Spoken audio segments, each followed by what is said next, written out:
Please bear with me as I am sick. I will be doing a dollar value LIFO problem. You may notice that the setup for this is a bit different from how Dr. Bowler does things, and this is just how I kind of work through this. And you'll see that I have a column for calculation, ending inventory at year-end price calculations and final, and that's because this row will be we'll be updating as we go through it, and so this is to kind of capture the correct answer before we change it with our calculations. So compute the dollar value LIFO for Kroger over 7 years using the information provided. Just heads up, these numbers are not reflective of real world numbers. These are made up. So the first thing we need to do is convert our ending inventory values into our base year dollar values. And the way we're going to do that, we're going to take our starting value and multiply it by the price index of the year we want to go to, divided by the year we're coming from. It's not really easy to see visually here because this is our base starting year. So essentially we can just set all these numbers here equal to 500,000 because this is our starting point. So for 2023, we take our starting value, multiply it by the price index of the year we want to go to, divided by the year we're coming from. And then to make this a little bit quicker, we can also make one of these cell references static. The way we do that is we do F4 on whichever reference we want to keep still. And so these dollar signs will basically mean that this reference here will never change no matter where we copy and paste this formula. So just copy this, paste, and as you can see, these two cell references went down. However, this one did not move at all.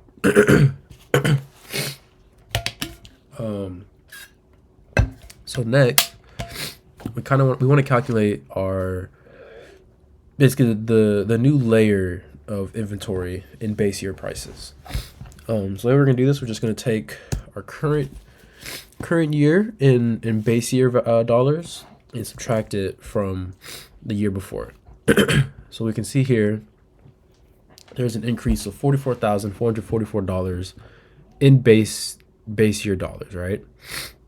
And so then here, we'll go ahead and do the rest of these as well. So we can actually just copy and paste this down.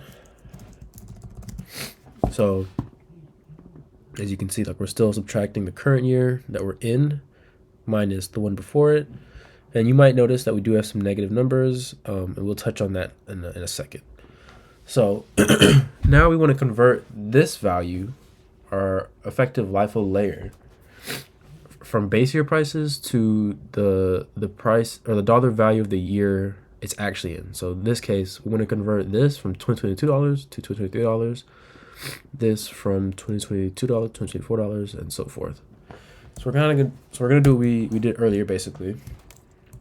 Take the current value and then divide it by the price index of the year we want to go to. In this case, the current year it's in, divided by the year we're coming from, which is our base year. Then we get we get our LIFO layer in the end of year price, basically, of the year it actually happened in. And so then here to finally get our ending inventory value, our true ending inventory value, we simply add the layer in its current year dollar value plus the previous ending inventory at year end. And that gives us 548. And so basically what this is telling us is our inventory increased by $48,000 and not by $88,000. And the reason for this is because that extra 40,000 came from inflation. So this allows us to see how much actually increased in terms of actual dollar value versus how much increased from inflation. So we're just gonna go ahead and write or type this in. So we're just gonna do the exact same thing here. Multiply our current value divided by the year we want to go to, the year we're coming from, our base year values. And then we're just gonna add these two numbers. So you can see we have a steady increase in inventory, which is reflected here, but then now we see there's a drop here, right? So this negative number is telling us that there was not a new layer added, right? In fact, this means there was a liquidification of some previous layers from previous years. So we can go ahead and put a 0 here, because we know that, again, this is a negative number, meaning there couldn't have been a new LIFO layer being added here. And so that means we now have to adjust this number, because we're basically subtracting $27,011 from our previous layers. And because it's the LIFO method, last in, first out, we're going to subtract starting from the last layer and then so forth. So here, we're going to subtract the previous layer by 27,011. In this case, I'm adding because of the way I formatted it. And we get 11,111. As you can see, this does not cover the total of 27,000 because it was about 15,000 or so. So what this again tells us is there can't be a layer here because we've essentially liquidated all of it, right? It's all been sold off. So this can also become 0. And then now we have to adjust the layer before 2024. So we started in 2025. We liquidated the layer in 2024, but we still need to liquidate more. So we're going to go to the next layer, 2023. And we're going to add the remainder. And we get 33,333. And this becomes our new ending inventory. So you can see there's a big drop. So even though over here only a drop of $10,000, we can see here that if we remove any inflation at all, there's a much bigger drop over here. And as you can see, it's kind of repeating itself because we now, as of 2025, we've liquidated this. So no new layer was added, quotation marks, right? So whatever was the last year that still had a positive increase in the LIFO layer kind of becomes like our new ending inventory moving onwards until we actually add more inventory. So you'll see here in 2026, this number will change because we're going to be adding, actually adding inventory, not liquidating anything. So here, we're just going to do like normal. We're going to multiply our LIFO layer base by the year, price index of the year we want to go to, divided by the year we're coming from. Then we can just add these two, and we get 569. So you can see we have another jump again because we've effectively added a new layer from 2026, and so that gets added to our total running count. So here again, positive number, meaning we've simply added a new layer. Multiply our current value by the price index of the year we want to go to the year we're coming from, our base year. Add the two numbers, the new layer plus the previous ending inventory, and this becomes our new ending inventory. Oops. And then lastly, we do have one more liquidation. So again, we know this doesn't add any new layers. We can put a 0 here. And now this time, the previous layer seems to have enough to cover the amount that was liquidated here, right? So we won't have to go further than 2027 in terms of previous layers being liquidated because the layer added in 2027 is greater than the amount liquidated in 2028. So we're just going to subtract 9,836 or add because of my formatting. And then we see we get a new layer of 30,164 as of 2028. And so then here, we can just do this again. And then we see that our final value is 608,546. So this is the reason for the two columns here, because you can see our numbers have to get updated, right? Because we're in 2025, this number is based on the liquidation of previous years, but as of 2023, this was our ending inventory. But then as of 2024, this is the ending inventory, or I'm sorry, 2025, this was the ending inventory in 2023. In 2023 values, basically.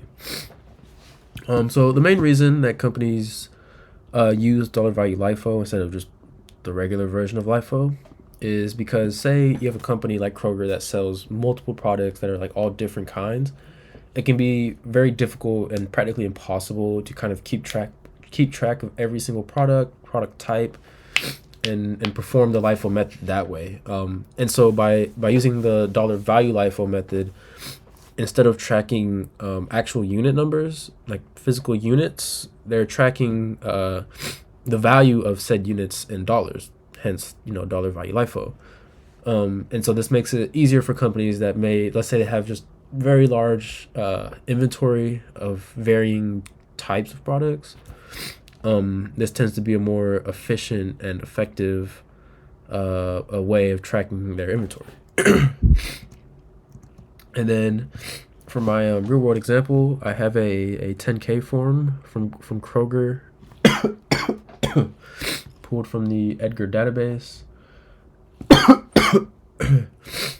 So if we look up their accounting policies,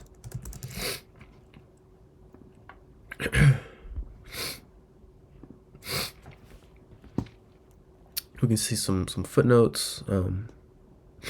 But specifically, we want to look at what they say about their inventories.